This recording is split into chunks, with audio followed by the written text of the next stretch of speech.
When we return, the former CEO of Magnum Hunter Resources joins us to talk about his new venture in the oil-rich Permian Basin. All right. Even amid growing concerns about the energy industry, our next guest is doubling down on the business by starting a new oil venture. Gary Evans joins us now. He's CEO of Energy Hunter Resources and former CEO of Magnum Hunter Resources, which was the manliest name of any U.S. I watched too many Clint Eastwood movies. You have Magnum Hunter.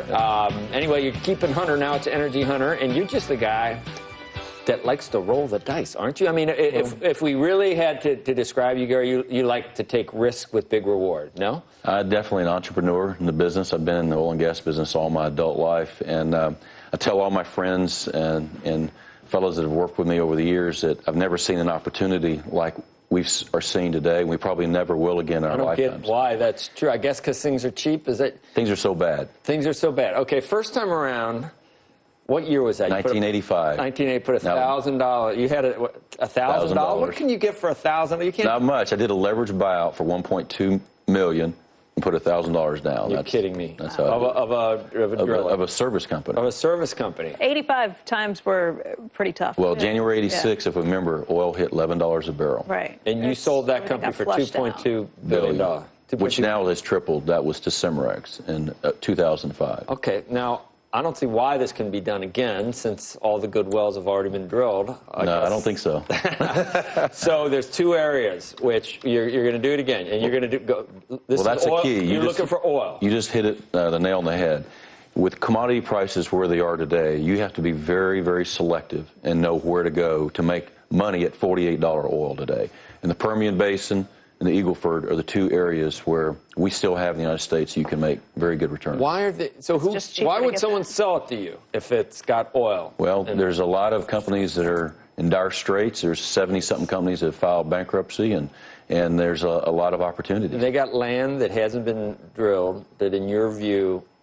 Absolutely. See, I'm getting excited. So, you taking on any investors, me and Andrew, and if we want to? We're just starting right now. I literally started this 10 days ago. I'm up here with a firm. So how would we work? Is it a limited partnership we go into? We're going to do a little friends and family round. And friends and family? Mm-hmm.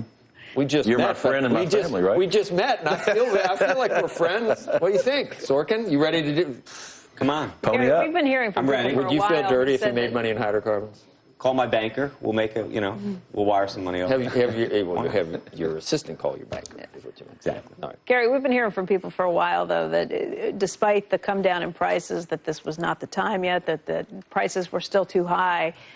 Even hearing from people like Rex Tillerson, the reason that they have not bought more actively, the big majors, is that they look around and the prices that people are still asking are quite a bit above. It's already taken into account that things have come down and that prices have begun to pick back up. Why do you think you can cherry pick and find things that are priced reasonably? Well, that's the key.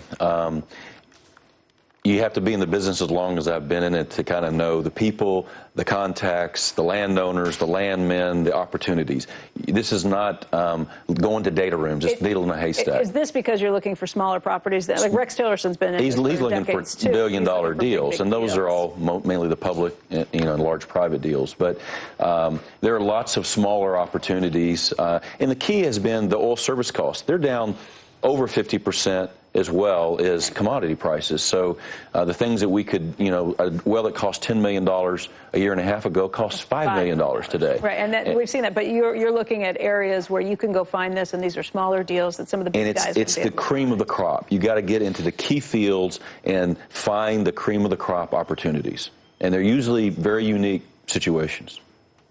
This is in horizontal drilling? It's all horizontal. I will not drill a well unless it's horizontal. So it's.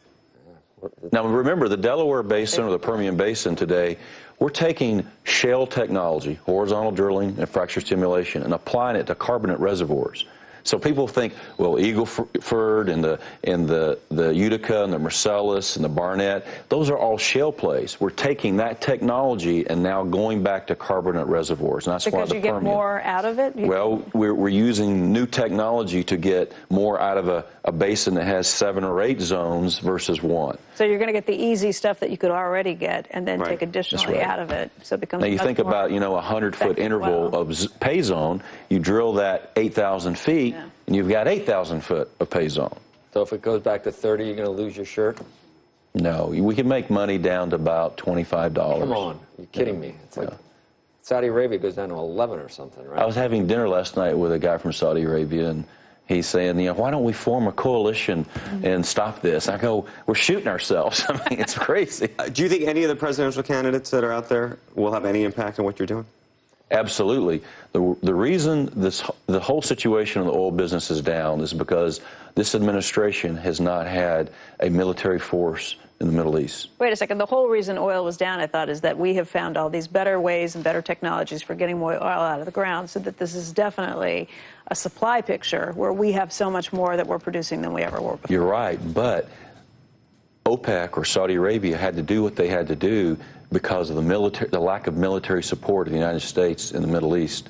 They had to spend their money on that. And they had to put Russia in check and a few other countries. Probably stuff that they should have done for a long time. A long time ago. Yeah. That we've been the world's policemen, right, historically.